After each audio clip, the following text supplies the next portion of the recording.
ఒక్కసారి cinema release అయిందంటే ఇంట్లో వాళ్ళ నుంచి ఇంటర్నెట్ వాళ్ళ వరకు అందరికీ ఓ ఒపీనియన్ ఉంటుంది. అలాగే మా మ్యూజియం జంతువులే సినిమా చూశాక రివ్యూలివ్వడం స్టార్ట్ చేశారు. పాస్ ఖాన్. ఇప్పుడు వాళ్ళ మాటలు వినండి. మీ ఇంట్లో వాళ్లకన్నా హానెస్ట్గా చెప్తారు. Guys guys guys what a మూవీరా! దేవుడు fights, camera angles, full goosebumps రా! 100 సార్లు చూడొచ్చు, 100 రూపీస్ కూడా వేస్ట్ కాదు. లైక్ చే దేవుడు ఒక మనిషిని సేవ్ చేయడం ఓకే, కానీ హెలికాప్టర్లో హిమాలయాస్కి ఎలా వెళ్ళాడు?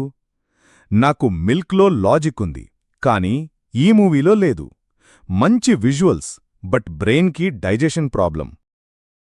అమ్మా! క్లైమాక్స్లో ఫైర్లో ఎంట్రీ ఏంటిరా అది? నేను చికెన్ని, కానీ ఆ సీన్ చూసి ఎగ్ పెట్టేశారా? విఎఫ్ఎక్స్ అంటే వామ్, బట్ స్క్రీన్ ప్లే అంటే బాయిల్డ్ ఎగ్లో సాఫ్ట్. ఫస్ట్ ఫైట్ సీన్ వాస్తే అరే నేను ఆకలి మర్చిపోయారా, దేవుడు చేస్తాడ్రా, చాలా చేశాడు. ఎలివేషన్ షాట్లో కెమెరా రొటేట్ అయ్యేలోపు నేను 3 రౌండ్స్ చూశారా, చాలా బావుంది అని అన్నారు. చూస్తే బాగుంది, కాని తెలుసా, స్టోరీలో ఓల్డ్ వైన్ని న్యూ బాటిల్లో వేశారు.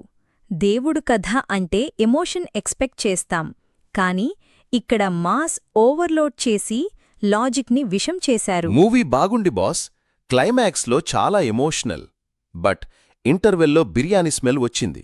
నేను మూవీని పాజ్ చేశా. ఎమోషనల్ ప్లస్ ఇఫిన్ కాంబో పర్ఫెక్ట్ ఫ్రైడేరా ఇది.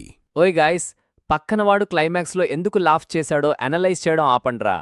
అరే చిల్ గాయ్స్, సినిమాకొచ్చాం, కోర్ట్రూమ్కి కాదు. ఒపీనియన్స్ ఉంటాయి అందరికీ, బట్ మనకేం 2.5 hours peace and popcorn. So relax, enjoy and let's vibe with the movie.